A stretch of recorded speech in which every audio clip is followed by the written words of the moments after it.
Para fazer essa peça, eu utilizei um prato de cerâmica que eu tinha previamente e apliquei um pouco de amido de milho em toda a superfície para que a peça não colasse.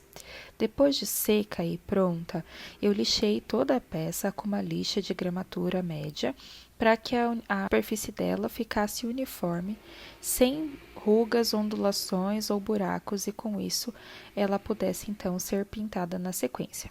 É importante que você lixe todas as áreas e bases, laterais e o fundo da peça para que ela fique então uniforme. Na sequência, eu passei um pincel para retirar o excesso de pó e que o pó não ficasse fixado na peça também depois de pintar. Um pequeno acidente de percurso, mas tudo bem. Então, eu apliquei a tinta PVA branca em toda a base, nas laterais e no fundo do prato, porque a intenção era que o meu prato fosse feito em branco com alguns detalhes em tinta azul. Eu apliquei então primeiramente no fundo e, enquanto o fundo secava, eu apliquei também a tinta na base do prato.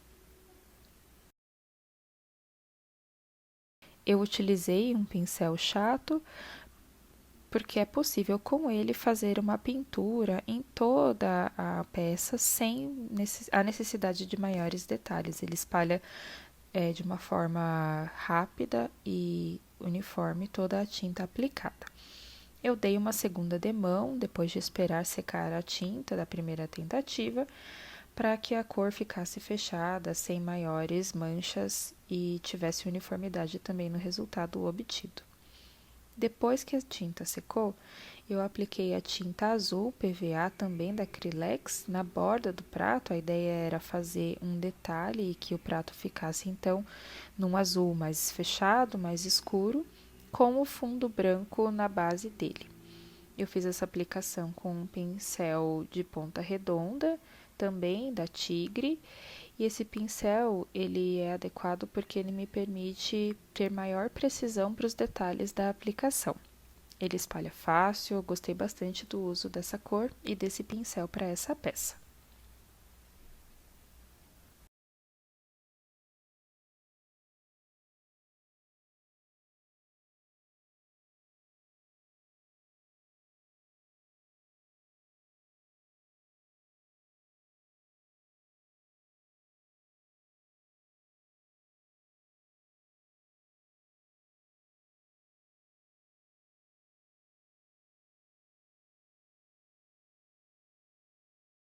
Como vocês podem ver, esse pincel ele permite uma facilidade de aplicação.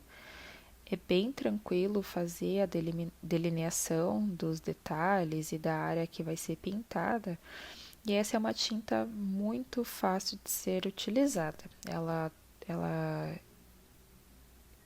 tem uma aplicabilidade boa e também ela fecha a cor já na primeira vez que você a utiliza. Então fica um azul bem bonito, bem fechado. Eu só vou mesmo aplicando, ajustando os detalhes, ajustando ali as áreas que eu acho que precisariam de uma maior precisão, que eu não consegui fazer isso numa primeira tentativa. Na sequência, depois de seca a tinta branca, eu fiz um detalhe de coração com essa mesma tinta azul. A ideia era que o fundo do pratinho ficasse decorado. E esse é um prato que eu fiz para presentear, né? A ideia minha foi fazer uma lembrancinha para as minhas irmãs. Então, por isso, como nós somos em 3 irmãs, eu fiz 3 corações. Eu achei que o resultado ficou bem bonito. E você? O que achou do resultado? Conta para mim nos comentários.